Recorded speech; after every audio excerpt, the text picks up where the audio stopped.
Mərci çörəyi. Deməli təxmini burada 4 stəkana qədər mərci var ki, axşamdan, daha doğrusu bu dəfə axşamdan islatmamışam. Səhər tezdən duran kimi 8-9 olardı. Bu saatlarda islatdım. Bir də axşam 10, hal-hazırda belə deyək də 11-ə işləyib ki, mən bunu bişirirəm. Göy göyərti, keşniş var, şüyüt var və yaşıl soğan var. 2 stəkandan eləsək 3 ədəd yumurta sındırmaq lazımdırsa, mən 6 ədəd yumurta sındırmışam. Mərcimin sayı çoxdur deyə, yəni miqdarı çoxdur deyə.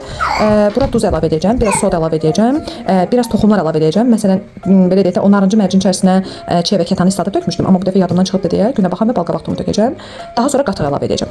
Deməli soda əlavə elədim. Məsələn, qatığın içərisinə edə bilərsiniz, bu şəkildə edə bilərsiniz və duz olaraqsa Himalay duzu əlavə elədim. 2 stəkan mərciyə 1 stəkan qatıq gedirsə, 4 stəkan mərciyə 2 stəkan qatıq tökəcəm, 1 stəkan əlavə etdim.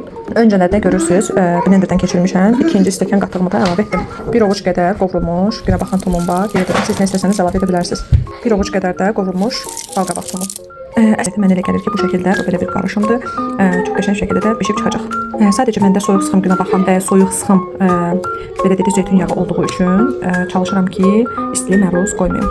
Bəs bunu nə ilə əvəz etmək olar deyirsinizsə, mən çox zaman yağ əvəzi və ya da qaymaq əvəzi, məsələn südüm varsa, soyuducuda baxın südümü bişdirən və daha sonra bunun üzərində yığılan bu qaymaq əvəzi istəm qara küncə biraz da yenə günə baxan qabağımı tökmüşəm. Bir də bunlar qopub düşməsin deyə üzərinə həmişə belə qaşıqla biraz yapışdırıram deyək də. Və sobaya yerləşdirdim. Onu deyim ki, alt üst rejimdə 180 dərəcədə təxminən 1 saata qədər qoydum. 1 saata qədər ayarlamışdım. Onun da hardasa 6 dəqiqəsi falan isinməsinə ayrıldı. Yəni bir sözlə görə indi nə qədər vaxt çəkəcək.